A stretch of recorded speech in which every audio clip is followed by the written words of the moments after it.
chilly afternoon in Aotearoa, New Zealand, because in the Philippines, its president, the son of former dictator, Ferdinand Bongbong Marcos Jr. will have its 5th State of the Nation address and will again try to belie and lie to the Filipino people.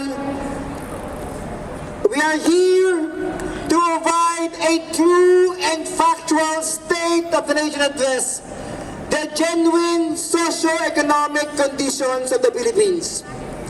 Here at Bitumart, you will notice almost 100 Filipino workers, migrant workers, working in New Zealand in different sectors, our amazing bus drivers,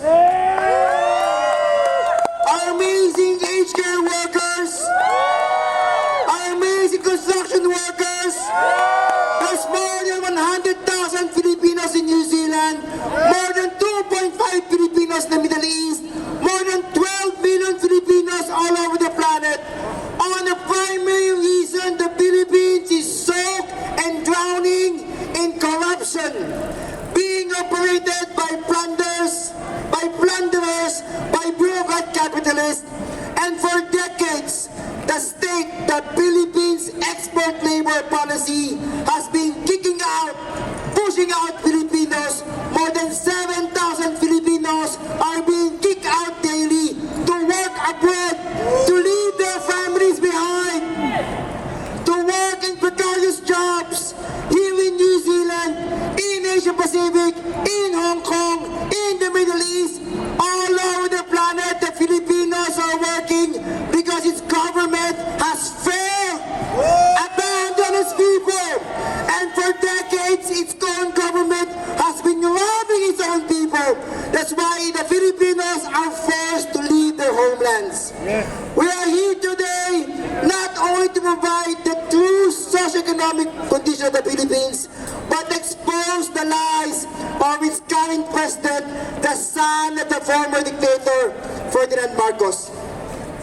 Right now, the bureaucrat capitalist, the one who owns the land in the Philippines, is the one who owns the political power in the Philippines as well.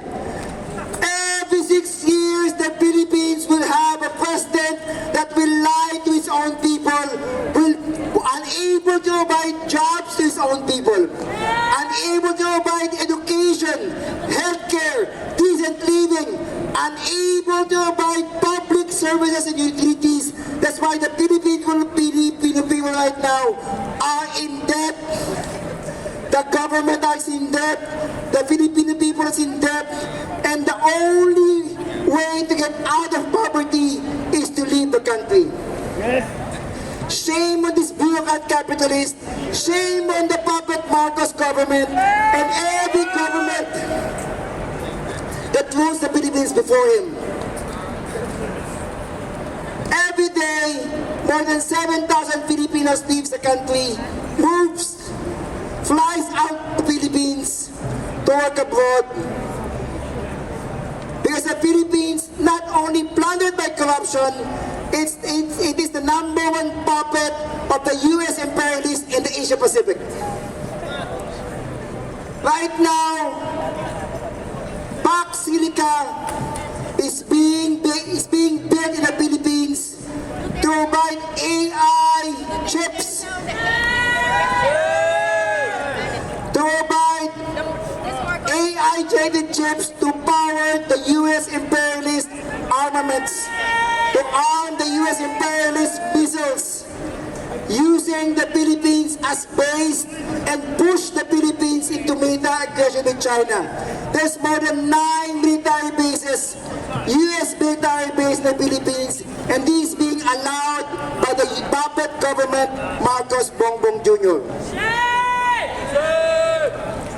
We call on the Filipinos, not only in the New Zealand but all over the world, to unite, to call for national industrialization. Only when we industrialize our nation that we can provide decent jobs for our own people, to provide genuine agrarian reform in the Philippines, so that the toiling masses, the peasantry, the farm workers, the farmers will finally get their land, and they don't have to push their children and the children of their children to work abroad. Only when the Philippines get genuine agrarian reform and national industrialization, where the people will have genuine jobs, so that Filipinos do not have to work abroad. Filipinos are forced to work abroad. They're getting pushed out by the government. The labor export policy has been ongoing in the Philippines since 1970s, since the father of the current president. And indeed, the sun will not fall from the tree. The former dictator Ferdinand Marcos, for almost 20 years, ruled the Philippines with plunder, and the son, right now, Bongbong Marcos Jr., is soaked in corruption. Its government is soaked in corruption. And this political, economic crisis in the Philippines is continuing to push Filipinos outside of its home.